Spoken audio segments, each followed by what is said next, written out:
this book is a page turner. You guys have to get this book. It will benefit you regardless of where you are, what career you're in. And it doesn't matter what career level you're at. This book will serve as a compass for you in some way. And so we were talking about the book. We spoke about Erica growing up in East New York, having her mom, her auntie, and her grandmother to surround her and undergird her and be her buttress. We spoke about her, not attending Spelman and how that ended up, really working in her favor, which is pretty phenomenal. And now we're just kind of fast forwarding it to, talking about the total, work-life balance and, marriage and commitment and having children. So how do we find time, Erica, to date, and balance that in these really, high-stake careers that we have? I'm living my dream. You're living your dream. Yeah. And we do it out loud. I know for myself, dating is really difficult. Now, is it difficult because you don't have the time, or because you're not necessarily finding qualified candidates? It's the latter, because I'll make time. The latter as well. It's really the qualified candidates. It's just, the dating pool is listen, I think it's interesting, and I think a lot of people that are listening should pay attention to this, because what I've zeroed in on in my life is that our lives go through these life cycles, right? You have these experiences. Everyone's graduating from college because you're 22. And then, 4 or 5 years later, all of your friends are getting engaged suddenly. And you have all these weddings and bridal showers to go to. Then all of a sudden you have this wave of baby showers that you're going to. And I think, we go through these flows of life cycles in our peer groups. And the life cycle that I'm currently in is people are in their marriages. Yeah. I'm in an age group where second marriages are a real option just yet. Like unfortunately, I have so many couples that I know that are still married, thank God, but some of them are getting divorced. And it is like, this is like the era of divorce for me now at this age. And so what I think is happening for me as a single woman is that the dating pool is just different. It's very slim because most people are married. And then we have these unique requirements of a relationship at this point. As I've settled into my lifestyle, and I have wants and needs that are very different than they were 10 years ago. So it's not for me making time for dating as much as it is finding qualified partners and people that I would want to embark on a serious relationship with.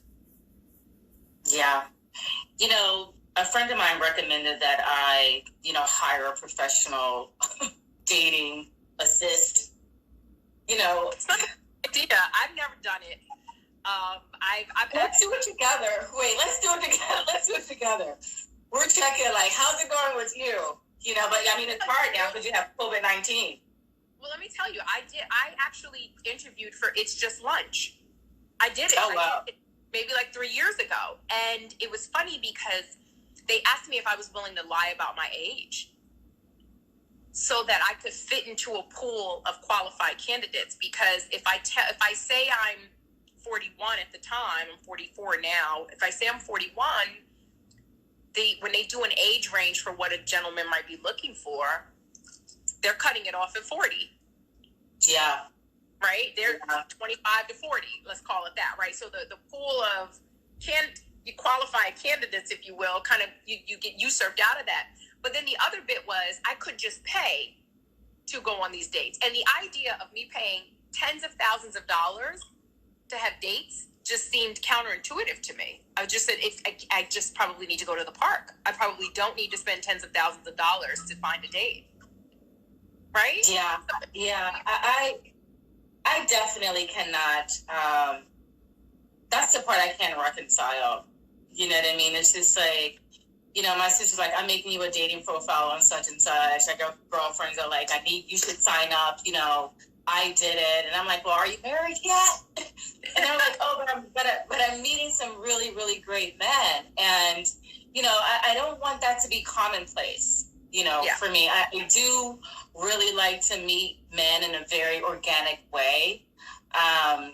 I think, though, I am at a place where I am definitely open to dating outside of my race for the first time ever. You know, in my life, it's like I have to open the net. You have to. You know? I agree. Yeah. I have. Yeah. Please hook it up, Gwendolyn. Please. That's my really good friend, Arlene Noel. So for me, I certainly believe in, and people are going to disagree, but dating outside of your race. I have dated outside of my race.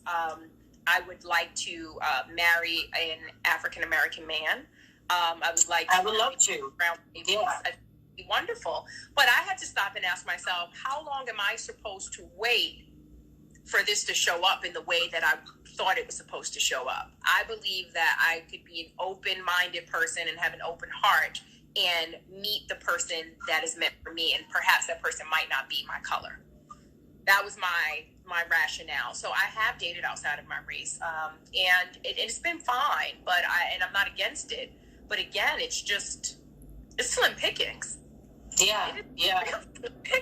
Someone said it's great to hear you're widening your net. You know, I said open. She said widen, because my net be like, I don't know you. We got the same friends, Carla. I come from a very, close-knit, very strict family. And it's just like, my daddy want to know his daddy and his daddy's daddy. You know what I mean? So, yeah, black men treat other women like trophies. So,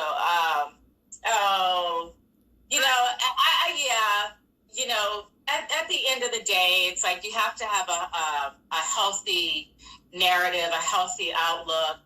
The bottom line is, none of us are perfect. None of us are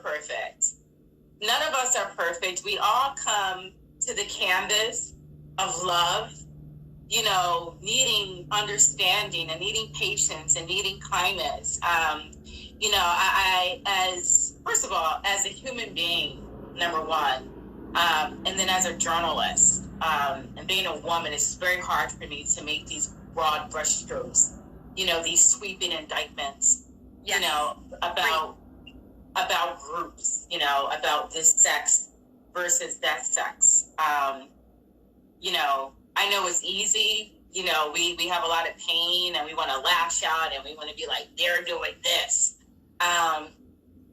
One thing that you spoke about, Erica, in the book that I absolutely loved is you spoke about how you had to show up to love differently, and show up to really reduce, and I'm paraphrasing here, reduce and omit the level of expectations, because people can only love you until they know better, how they can love you. You know what I mean? And the way that they're capable of loving you may not be what you had in your mind's eye. You know what I mean?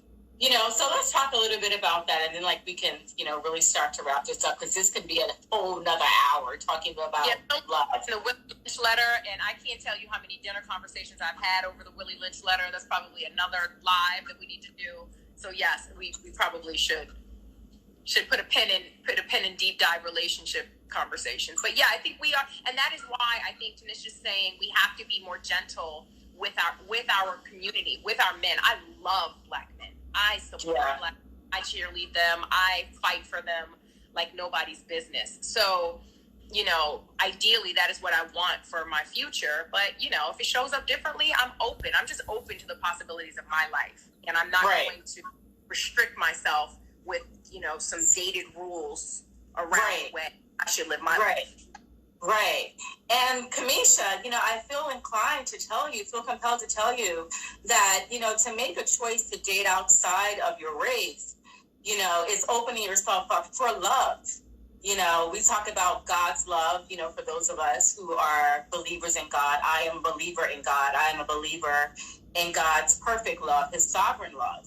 And so to make a choice is to say, I believe in this love, that God has promised me, this love that God has promised my life, for my life, in my life, and through my life, and so that means, I'm willing to break away, right, from this little small idea of what I have about what this love is going to look like.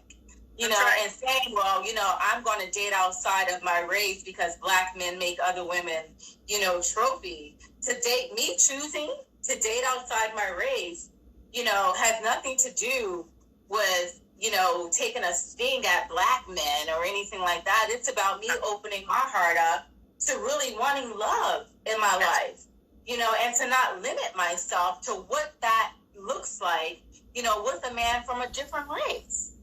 You know, is all I'm saying, you know. So you guys, I'm sorry, I couldn't have said it better. Spot on. Yeah. You know, thank you, Brother Warren. Thank you so much. Yeah, it's about focusing on abundance. So, yeah, this was a great conversation. You guys, I've had the good pleasure of having this dynamic thought leader, Erica Pittman, engaged me today on my platform. Thank you.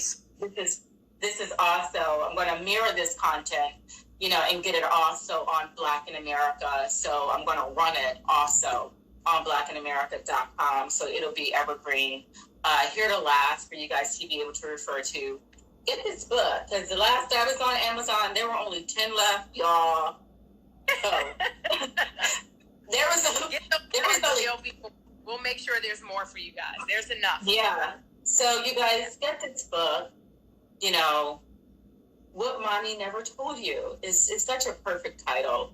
Being so many of us, too many of us, are still, you know, first generation, you know, to graduate from college, first generation, you know, to invest money, first generation to travel the world and have passports. There's still a lot of firsts within the Black community, and sometimes the path isn't lit, you know, and Erica is definitely, you know, one of the Black women out there, you know, who's lighting the way. If there is an audiobook, you know, it's coming. I have to record it, guys. I have not recorded the audio yet, but I'm working on that now. The ebook should be out in another maybe 3 weeks, but I think the hard copy's better. Yeah. It's just so good. A good book. Yeah, like, can y'all see my markings? I don't even know if y'all can see my markings in here. But yeah, this book is excellent. It was a joy for me to read. Oh, my classmate from Cheney, Chanel. Oh, Chanel is another entrepreneur. She's all about fit life, you know, green life, green eating, green health. Green as abundance. So, Chanel, thank you so much for tuning in. Yeah. Oh, yeah. Somebody was like, we see the dog ears. Yeah, the dog. There we go. Look at that, y'all. I was like, wait a second. Guys, honest to God, I read this book like probably every maybe 4 to 6 weeks. I have to kind of reread it again because I'm trying to memorize exactly where everything is. And every time I read it, I'm like, well, girl, you better preach. Look at this. Give me something. I learned stuff from what I wrote. So I mean, it's like I said to you, I'm like, this is a healing balm, girl, a teaching balm. You know, like, we needed this. It's so timely, and you know, it's so perfect to be in quarantine where a lot of us are restructuring brand and, you know, trying to pivot brand and maintain visibility and, you know, what that looks like. This is a perfect book. You know, to have long thought of you. I know you guys stayed up a little later than usual, and I thank everyone, while I still have you, for joining in and supporting. And this was no easy feat, but it took 12 years. I got it done. Whatever your dreams are, please, delay is not denial. Continue to pursue your dream, them a reality, because you can bring things to fruition. So just push through. I love that. She's such a leader. She's like, Tanisha's never going to stop talking. No, I just want to She was like, Tanisha's never going to stop talking. On that note, you guys, this has been so wonderful. This has fed my soul. You know, it is soup for the soul. It is so healing. Get this book. Erica, thank you so much for your time. Continue blessings. On another topic. Yeah. Soon. Yeah, we can do a series of these. We can do a live like once a month, every other month, you know, check in. You know, I definitely want to find a way to get involved with Viola. Yes. No. We have the whole Viola Cares initiative, and we're rolling that out in a big way. So I'll definitely keep you in the loop. We can use all the help that we can get. Yeah. Alrighty, guys. Again, thank you, guys. What Mommy Never Told You. Get the book. Thank you so much for tuning in. Continue blessings, everybody. Please continue to follow me on all my social media platforms at Tanisha Laverne Grand. If you want to see a series of my interviews with celebs, profile pieces, red carpet interviews, go to blackandamerica.com, or you can go to my YouTube channel at Tanisha Laverne Grand. Thank you so much. Bye-bye. Thank you. Bye. Bye-bye.